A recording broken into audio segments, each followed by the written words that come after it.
Camarades combattants pour la liberté, la souveraineté et l'indépendance réelle, bonsoir. À l'orée de l'an 2026, c'est encore un honneur pour moi de prendre la parole et de vous faire un bilan exhaustif de l'année 2025 et aussi les perspectives pour l'année 2026. Mais avant tout propos, permettez-moi de rendre grâce à Dieu pour tous les bienfaits au cours de l'année 2025 et je continue de prier Dieu que 2026 soit meilleur à 2025.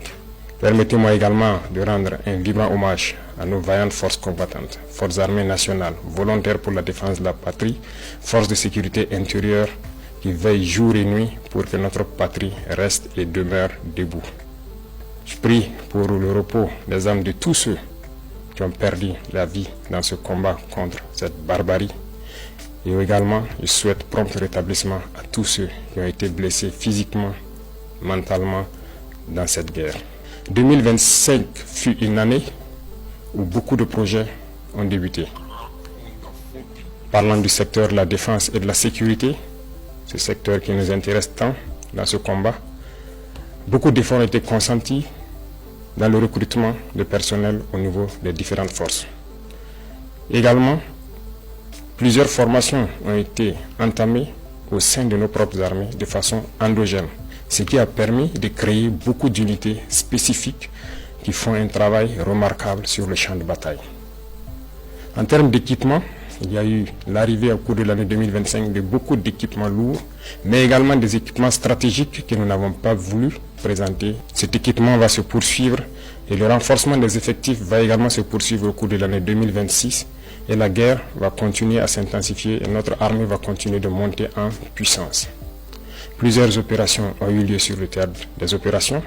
Nous retenons principalement une opération audacieuse qui a été lancée il y a 2 mois de cela, l'opération qui a été baptisée l'Almazga, en français mur de glace. Cette opération audacieuse a permis à nos forces combattantes de se poser dans les sanctuaires de l'ennemi, là où depuis 5-6 ans on croyait impossible d'atteindre, nos unités ont mis pied et ont reconquis ces zones. Ces opérations ont permis donc la reconquête de plusieurs dizaines de villages, en passant par la région donc de Nakambe, Napade notamment aux abords donc du barrage de Kompianga, en remontant par Namungu dans le Goulmou, en passant par Zagadegan dans le Kulse, mais également la zone de Namsigia autour de Djibo et Toulfé entre Djibo et Titaou. Ces opérations ont été menées avec la plus grande audace et l'ennemi a été écrasé sur le passage de nos forces combattantes qui s'y sont installées et continuent leur progression au fur et à mesure. Les opérations vont se poursuivre jusqu'aux limites de nos frontières pour vaincre cette hydre terroriste qui trouble la quiétude de Burkinabé. L'armée va continuer à monter en puissance, les forces de sécurité intérieure également. Il y aura un petit changement qui va permettre au VDP de se projeter plus en avant pour appuyer les autres forces. Cette situation de conflit a également fait que nous avons malheureusement des personnes déplacées internes qui attendent toujours de rejoindre leur village. La reconquête se poursuit certes, mais au niveau de l'action humanitaire, nous avons entrepris un certain nombre de démarches au cours de l'année 2025, notamment en construisant des abris initialement pour ceux qui sont accueillis dans certains villages, mais pour ceux qui sont réinstallés, nous avons beaucoup d'efforts que nous avons consentis en reconstruisant des écoles, en faisant des fourrages, en aménageant des terres et pour pouvoir les réinstaller et qu'ils puissent vivre dignement au retour dans leurs villages respectifs. Nous allons poursuivre cette tendance parce que nous ne voulons pas que nos populations qui retournent dans leur village restent dans l'assistanat.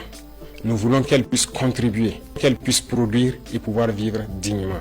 Voilà pourquoi le ministère donc, de l'Action humanitaire est basé sur les différents ministères pour pouvoir accompagner toutes ces personnes déplacées internes initiales au retour dans leur village, de pouvoir s'installer et avoir donc de quoi travailler dans leur village respectif. Cette dynamique va se poursuivre d'autant plus que beaucoup de villages sont en train d'être reconquis à l'instant même où je parle. Chaque villageois qui se réinstalle doit pouvoir travailler et se nourrir lui-même. Parlant du domaine de la santé,